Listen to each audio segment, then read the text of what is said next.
Oh, we are here. We're live. We are back for another week of Game On Breaks It Down. Woohoo! I'm Blair Bloomston. I am the CEO of Game On Nation. I'm so excited to be here with you today. And I am Jason Martinez, Director of Brand Innovation at Game On Nation. And we are also remote today. We are in different places. Wait Same for it. faces, different places. Jason, do you want to tell us where you're streaming in from? I am streaming from San Juan, Puerto Rico. Oh, it's great. We live in the future.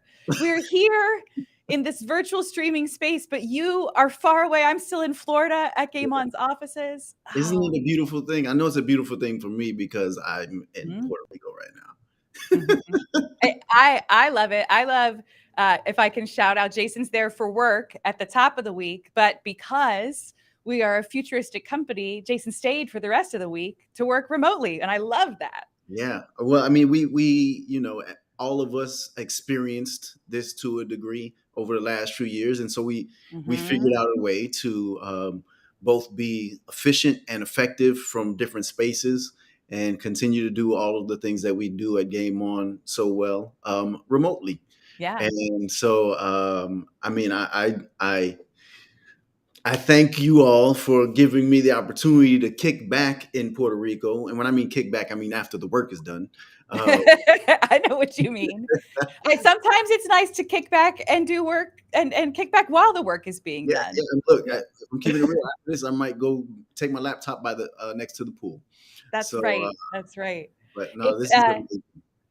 if you're watching and wondering, Jason, isn't it interesting? Like it's different when we're standing here in the room and now we're like through a screen. But sorry to interrupt you. I wanted to tell everybody who is watching, if you're curious what kind of work Game On does, where we can be remote and at different places in the world. We're a leadership, communication, and team building training firm. And we specialize in interactive, live, and virtual experiences to help your people get to the next level, wherever they're at in their career. How about Mhm. that? That was my That's 30-second wonderful. slogan. That's wonderful. I'm also next to an airport, so if you hear some loud noises in the back, that's the airport. But also, and I also wanted to set up a beautiful landscape for everyone, but I didn't bring all of my extra lights. I didn't bring 3 bags of luggage with me to set up the lights in here. So we'll see what happens at the end. Maybe I'll pan out and show you guys the view. Yeah, right. That's pretty cool. That could be But cool. speaking of airplanes and taking off, okay, Oh, yeah. Oh, I like that segue. wish Yeah, do it. uh, when we're on a live stream, we like to lift the words off of the page from our weekly Game On blog that gets sent Okay. out on Wednesday mornings. And plug, if you want to read our blog, you can subscribe. If you go to our website, you can subscribe to the blog and get some other resources from Game On. I'm not twisting your arm, but there's some good stuff there. It's really good. Yeah, Yeah, you should do it. I'm yeah. going to twist their arm. It is fantastic stuff, and it all centers around connection and relationships, and how we can work together better, and just how we can be good in general, be good teammates, be good leaders, be good people, and be good together. And so the blog this week centers around staying grounded. Mm. And what are we talking about when we say stay grounded? A lot of things come to mind: humility, um, integrity. Hmm. Uh, there's a lot of things that come along with staying grounded. Knowing who you authentically are. Hmm. Right? Hmm. You started to say staying grounded, Jason, and my body reacted in two ways. I took a breath and I was standing with one foot kind of up on something and I put both feet on the ground. And then I noticed that I did those two things. Yeah. And how did Yeah. that make you feel? More grounded. It made me feel more present here. It reminded me actually of the very first week, our very first live stream where we talked about our like intention word. And my word for the year has been present. And I think I had a similar visceral reaction when I said be present. Mhm. And then I got present. Yeah. Yeah, That's, more. I love that you brought that up. When you said both feet on the ground just a few seconds ago, Hmm. what how did you, like what reaction took place in your body? Like, What, Yeah. like, tell me what happened physically. Well, I'm all about the connection of like a thought or a concept Uh-huh. into our machine that we carry Mhm. around ourselves in. And so for me, when you said grounded and I started to think of that, I immediately realized like I was literally off balance. I was literally putting myself in a position that was kind of like catty corner and I wanted to be fully here for it. So I Yeah. guess opened my heart, right? I got really present to be ready for this discussion. I like that. I like this part of it because these are things that we probably don't consider when in some of the words that we have on the page, right? Is Hmm. how we can physically be grounded as well. Yeah. And so Steve Shenbaum, our president and founder, wrote the blog this week. And I wanted to read a little bit of it because if you haven't read it or haven't had the opportunity just yet, I just wanted to kind of really bring it to you so you can understand where we're going here. And so I'll read just a bit of it, and we'll touch on it a little bit more later on. So in Steve's words here, so how do we stay grounded during these powerful, emotional, exciting trips? And so what led up to this is Steve wrote this through the lens of someone who might have just given a powerful presentation, a very impactful presentation. Yeah. Uh, they delivered lights out. Everyone in the room was fascinated and was approaching them after to hear more. And so now they're in this space where all of these reactions are taking place as a result of what they just presented. And so now what's happening is, and I'm not, as a presenter, we might start to, that might start to feed our ego a little bit. And it might start Mm, to inflate some other thoughts that come along with kind of presenting or delivering great speeches or delivering great team meetings. There's a yeah. feeling that comes along with that. Yeah. And the idea is that if we get caught up in that feeling and continue to get caught up in that feeling, it could take us to places that then start to separate us from who we're actually trying to connect to. Yeah. And so as I read this, I want you to keep that in mind. So, how do we stay grounded during these powerful, emotional, exciting trips? It's a different journey when the presentation doesn't land so smoothly. I've been there before and I quickly assess the damage and quietly move on. But what about when we take flight and the ego and pride our full systems go? I struggle with this. It takes discipline, accountability, and honest feedback. It takes surrounding ourselves with people who help us stay grounded. It takes maturity and wisdom, and most importantly, it takes a tank full of pure humility. Oh, ooh, I mean, that is just such powerful words. And if you've been in a situation, I mean, I'm saying to you, Jason, but I'm also saying to everybody who might be catching this, like, it's just so powerful for our leader, our founder of our company, to prioritize humility as a true value. And I've worked alongside Steve for 18 years, and I know that this is a constant kind of priority that rises to the top for him, a tank full of humility. Mhm. Oof. And you, Blair, like you've presented to thousands of people before, right? Yeah. And throughout this lifespan with Game On Nation, you presented to probably hundreds of thousands of people. I think so. It might be up close to that's definitely in the many thousands over all these years. Yeah. Yeah. So from your perspective, I want to know like what are some of the things that you tap into when you might start to feel like the balloon is lifting and you're floating away from some of the things that you might have Yeah. even talked about in the presentation. Well, it's so funny. Like Steve describes this feeling of endorphins, like when the joke hits and when the audience responds or when you get the standing ovation. And I, first of all, have to say that I am still, there's a significant part of me that is like shocked, surprised, and elated that it happened. Like, oh my gosh, Yeah. it's happened. But the whole point of it is when those emotions flood in, you can lose yourself. You can forget what you're there to do. And so for me, it comes back to just making eye contact with somebody in that scenario, whoever it is. Like if you're in a big room of thousands, you can really only see the first 3 or 4 rows with lights. But I'll try to find, you can see me looking down like to an imaginary person. I'll try to find a real person right? And that reminds me of actually the job that I'm there to do is not about me. It's about giving them an outcome. Steve Hmm. talks about it. Some of the things that he mentions in the blog are things that I definitely do. And it's not just because, when we're not traveling and presenting, we sit near each other and I can gain his wisdom and Hmm. mentorship. But I wanted to pull this up and read a couple of these.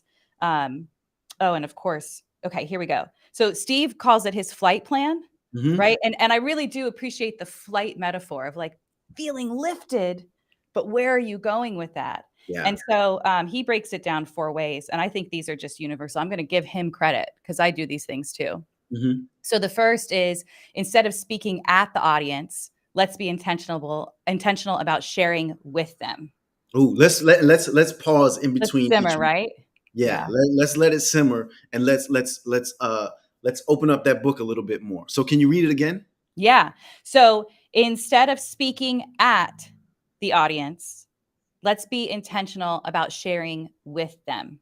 Mm. And you know what I like about that is and this can go from, we can take this from just delivering a presentation that we think is us just delivering a presentation to actually going to the biggest stage, right?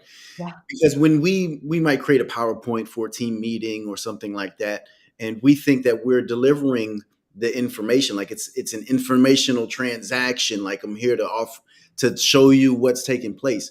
But if we can change the paradigm on that to say I'm sharing this with them for a purpose, and I'm not Mm-hmm. speaking at them and just Yeah. deliver and just handing them this information, we can flip a room.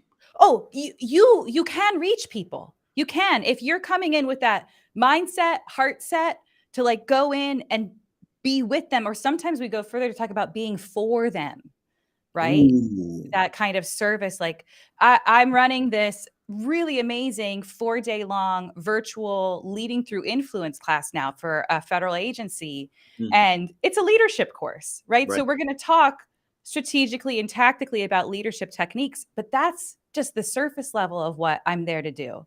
What Hmm. I really need to do by the end of those 4 days is convince them, empower them, give them that reset of belief and confidence Hmm. that they have to do it. They're Yeah. called to do it. So yeah, not at them, with them, Yeah. for them. All right. Can I go? I'm going to go back Yes. to Yeah, but I like the kind of breaking yeah. it down a little bit in Oh, between. it's good. It's good. That's what we're here to do. If you, by the way, are watching and you have an example of maybe a time where a leader spoke with you and that really helped you, or if you are a leader, what your tactics are, chat that in. Let's talk about what you're doing. All right. So, number 2 that Steve does in his flight plan, instead of overwhelming the audience with information, let's encourage them by providing tangible action steps. So, I mean, this is for people. I have empathy. If you have analysis paralysis, I can get that from time to time. You might have observed, Jason. Information like can overload us. But if we get the concept, the theme, like listening, and then we ideate together on what to do about it, like what are the not just good to knows, but what are the good to do's about it, I think the discussion becomes more productive. Yeah, I like that thought, and that I didn't mean to jump ahead with the first one, but uh, it is thinking about the information differently. Mm. What- Hmm. Looking at the information, saying, "What does this mean? What do we, Hmm. what do we do with this?" And that's the thing, like sometimes information should be digested in the way that is a fit for that information. There Right. are some times where you need a manual. Yeah. But if you're trying to have a conversation that is the manual, like you're missing something. Mhm. Yeah, So, and yeah. I'm sorry. Go ahead. No, you go. Yeah, no, this to me speaks to whether something is like a technical challenge or an adaptive challenge. Mhm. And a technical challenge, like you said, if I need to fix a car part, Mhm.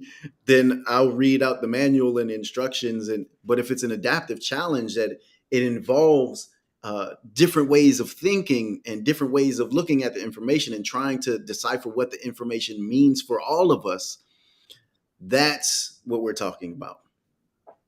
this is it. So I think when we look at just those first two things of not at, but with, and then we start to quantify it into like the quality of the information that we're sharing, now we're cooking with gas. All right, so let me keep going here because I want to get to the third and fourth flight plan tips. And if you have a flight plan for how you get from ego, which is natural, I mean, it's actually can be a productive thing to have a little dose of, I got this, but it can take us away from our mission. Okay, so number 3 is, instead of worrying about what the audiences think of us, let's focus on simply serving them. I mean, that's for people who might deal with imposter syndrome. And, I can say that, especially in my younger years in my career, when Game On was going to like bigger and bigger stages and we were working with these very high level groups, I had some doubts, right?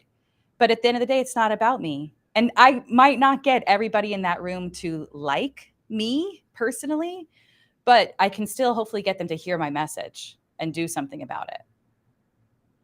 This is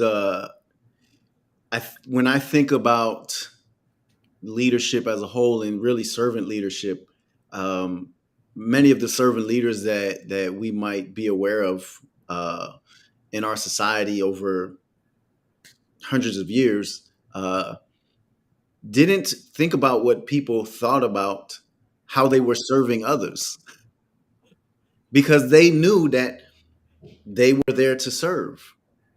That's Yes. what they were called to do.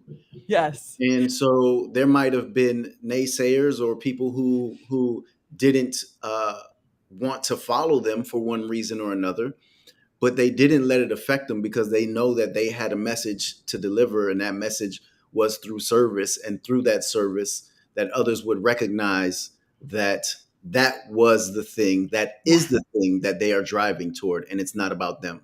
You're talking, and this is powerful because you're talking about servant leaders now, right? You're talking about people who have a heart for developing others. And so then it's really powerful for them to kind of set ego aside and also not worry so much about how it's going to hit each individual person, but get out there and with their intention to serve. For a second, Jason, I started to think about like Machiavelli and the ends justify the means. And like, it's not about what the other people think. This is not what we're saying. If you are coming at your professional career with some Machiavellianisms, made that up. This is not for you. You should care more about what other people think. But if you're coming from a heart of service and it's not about you, it's about them, you can't win over everybody, but you can deliver your message that is good for them. Definitely. All right. Okay. So I'm going to do the fourth one. I have my thumb on the placeholder. All right. I like that these are all instead of. So number 4, instead of seeking approval and applause, let's all strive for results and sustained growth. And that's actually, I think, a thing that we really deal with in Game On. There's many clients where we've had years-long, decades-long relationships where we're there on the regular, but there's a large portion of our clients where we're there once a year, or maybe once a year for several years in a row. What can you do as a human in 90 minutes once a year, right? But if we're focused on like, this has to be so fun and so funny, and like, we've got to get a standing ovation at the end, we won't achieve any lasting outcomes. Yeah. So fun can be a vehicle to get there. We're named Game On. There are games and exercises that we're going to use, but it's for a purpose bigger than the fun. It's for something that the organization can take and sustain and grow beyond those 90 minutes. And if the ego starts to seep in, the fun gets extracted. Yeah. Understand that as a presenter, as a speaker, whenever, like if the ego starts to seep into that, the fun gets taken away.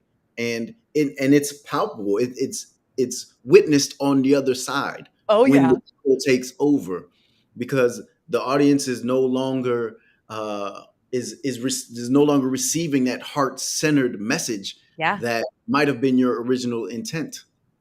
I mean, could we break down like what are the consequences if ego comes into play too much? You know, on the one hand, I'm like, this is where #cringe comes in. just to see somebody who's there with the intent and purpose of like, okay, we've all gathered together. Who is this speaker that's going to inspire us with some wisdom? And when it goes from being like for us, because I've sat in a lot of presentations in addition to delivering them, you can feel it. And then it gets, I think the visceral reaction again goes from like, okay, I'm grounded, I'm ready to receive this, to like, what is this? You literally change your position when you feel somebody's intention go from, service, being there for you, to like, this is about me, bring it here. Yeah. And those thoughts, not only does the audience feel that, but those thoughts, they creep into our minds. Oh, absolutely. We know when the room shifts. We know when we say something that might be a little off-putting, or something that was that has a different intent than what we really want to do in the space. We know. We know. It's the acknowledgement of that is what we're talking about here. Yeah. The acknowledgement of that, and what takes place after that we're talking about. How do we move forward when we're battling against it? Right? How do we move forward with that feeling when we're battling against it? Especially if we're getting put in positions to speak to others more. Yeah. So I have a thought. Yes. It's totally related to just the word that we're discussing, which is grounded. During the pandemic, I, like so many of us, had crazy high levels of stress and uncertainty. And I discovered that I could stay grounded by literally getting in my yard and getting in the ground and planting stuff. And I learned a lot through the process. And one of the interesting things that I think applies here is humans. So we don't often think of this with plants, but like for everything that is going up, there's a root system going down into the ground and expanding and growing deeper. And I think that this is what we can say about being grounded. When you're not grounded, it's all surface. You're that little seedling that's, susceptible to the wind and the sun. But when you are grounded, there's strong roots of thinking about yourself, reflecting on what happened, visioning how to do better going forward. And, those are the seedlings that make it. Those are the ones that grow into strong trees. So I just loved the visual of, and I'm really literally doing it. Like this weekend, Memorial Day weekend, I took an extra day off. I'm just going to be covered in dirt all weekend. I'm going to get really grounded, viscerally, literally. But that's what I'm at least trying to do as a professional, not just focus on the tasks and the shiny and the external facing, even social media posts. There's a lot of times I'll turn off social media and be present with my family, because that's me growing roots. I appreciate that you brought that up, and I could not agree more. The being grounded and staying grounded really requires us to do a lot.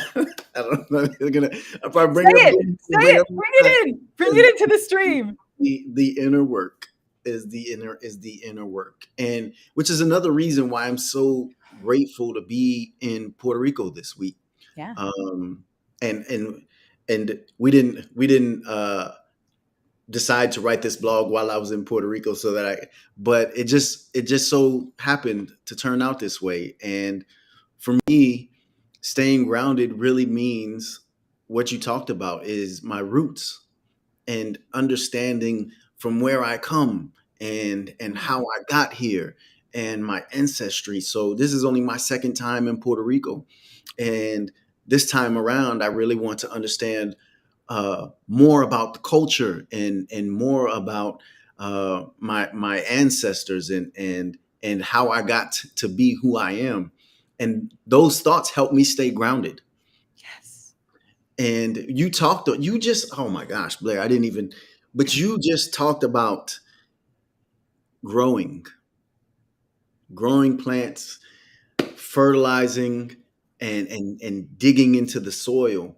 And my grandparents were born in Puerto Rico.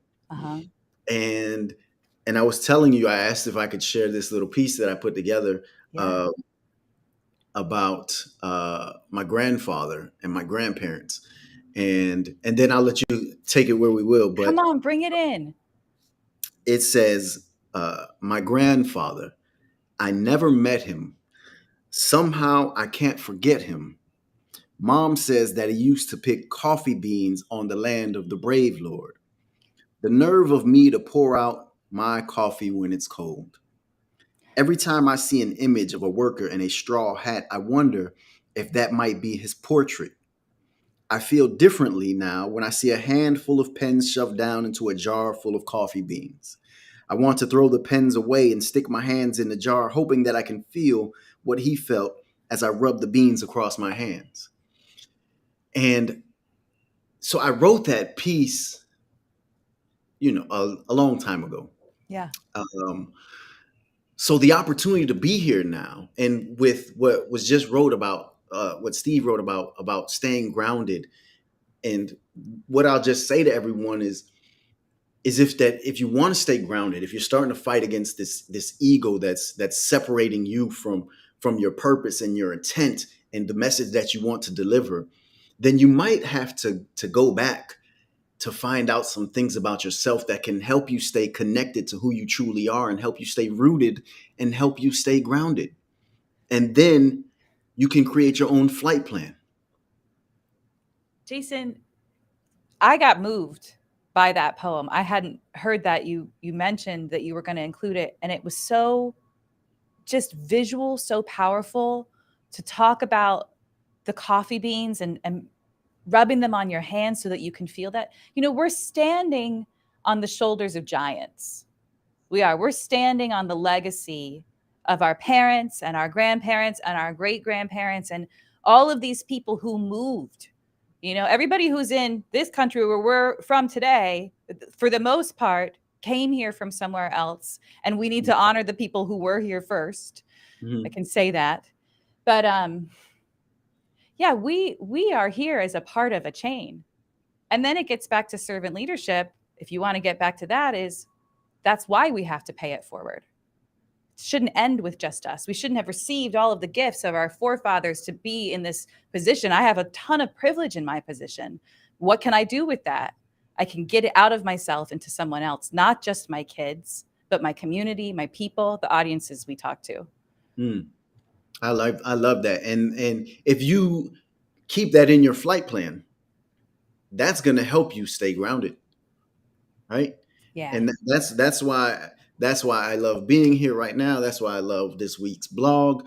And I appreciate us having the opportunity to speak about these things, because in an organizational life, we probably don't talk about these things enough, which is why it's beautiful that every Thursday we get to jump on here as the company that we are and be able to talk about these things that center around an organizational life, that center around a professional life, but also bring in the very personal attributes that we bring to the table.